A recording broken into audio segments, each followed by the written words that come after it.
Good morning. We will begin with a new chapter, Combustion and Flame, the 6th chapter in your book. What is this lesson about? Now, in our day-to-day life, we come across many things such as we see a LPG at home, we see a gas burning at home, we see candle, that is candle flame. We see so many fireworks, that is candle burning, LPG flame, we see firewood, any fireworks. So what is common in all? Fire is something common in all. Second most thing what we see here is all are burning. But when we observe the flame of a candle, of LPG, of firewood or any fireworks, are they same? Is the color of the firework or the fire same or the flame same? No. There is a difference in this. But all this will lead to heat, light and sound sometimes. Correct? That means we come across with all these things which produce heat, light and sound only after we burn them. So in this chapter we are going to study something about burning. That means in science terms, technically burning, when we talk about, it is all about combustion. So combustion is nothing but burning. So in this chapter we will be dealing in detail about what is combustion and flame. So we will be studying about introduction to combustion, combustible and non-combustible substance, ignition temperature, types of combustion, fire control, how to control the fire.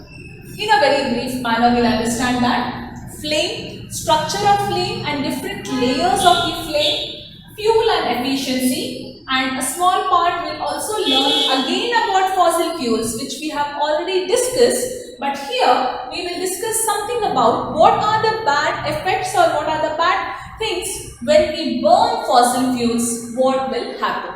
So we will discuss in detail about this chapter. First and foremost, let us understand the definition of combustion. We know that combustion is nothing but burning, right? So we define combustion as is a chemical process in which a substance reacts with oxygen and generate heat in this process. That means anything, if it has to burn, there should be something as a supporter, where oxygen is a supporter of burning.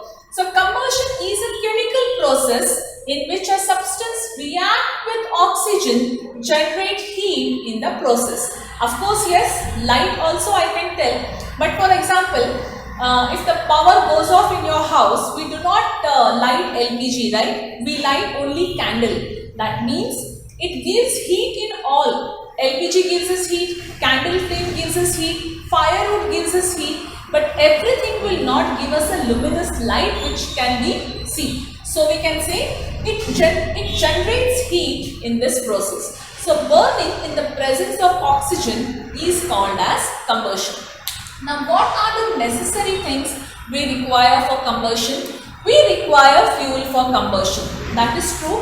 If you have an empty LPG at home, how do you cook food? You have LPG, but you have a cylinder, but there is no LPG in the cylinder. So how do you cook food? That means there should be a fuel for combustion. Now LPG is an example. Which are the different fuels we know? Firewood, coal, so everything. So combustion requires fuel.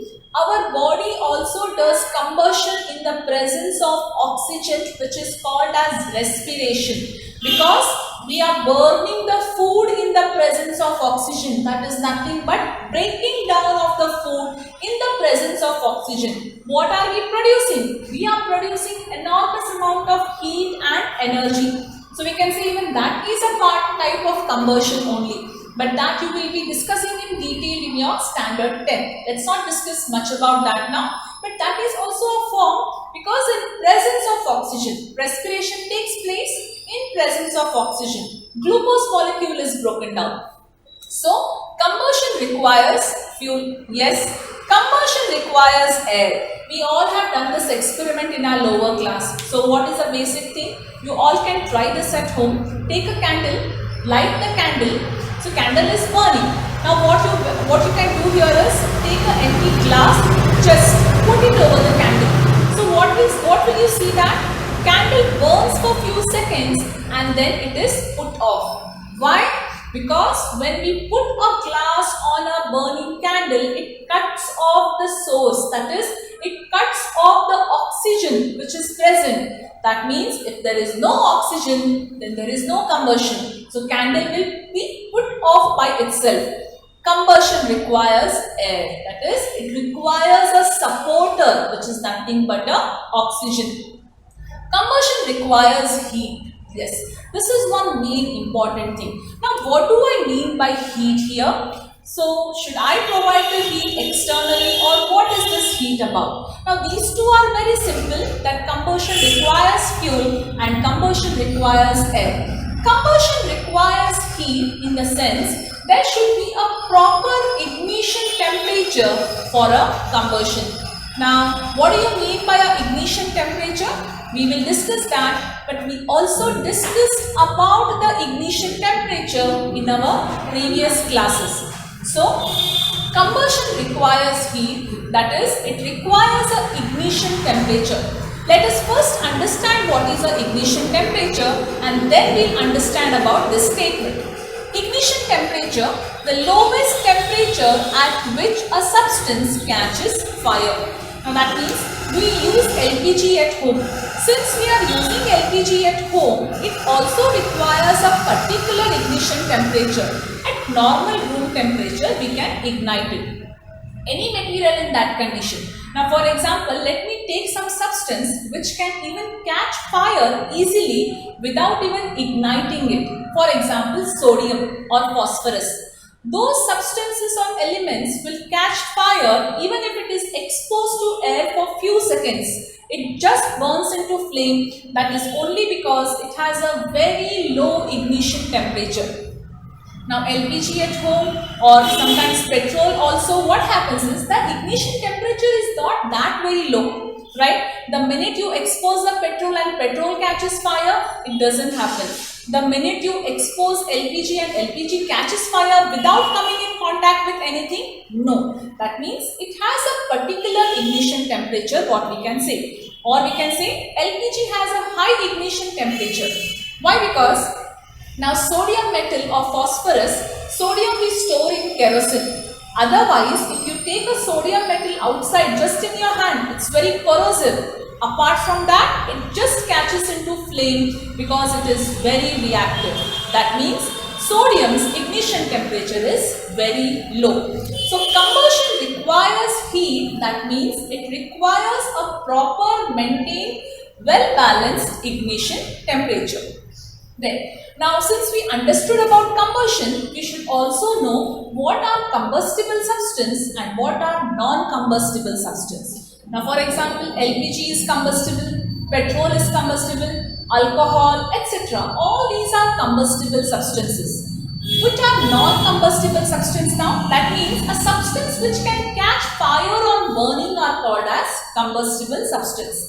Now the substance such as glass, then iron, all these substances are stone. These are non-combustible substances. That means they do not catch fire easily or they do not catch fire at all, right, on burning.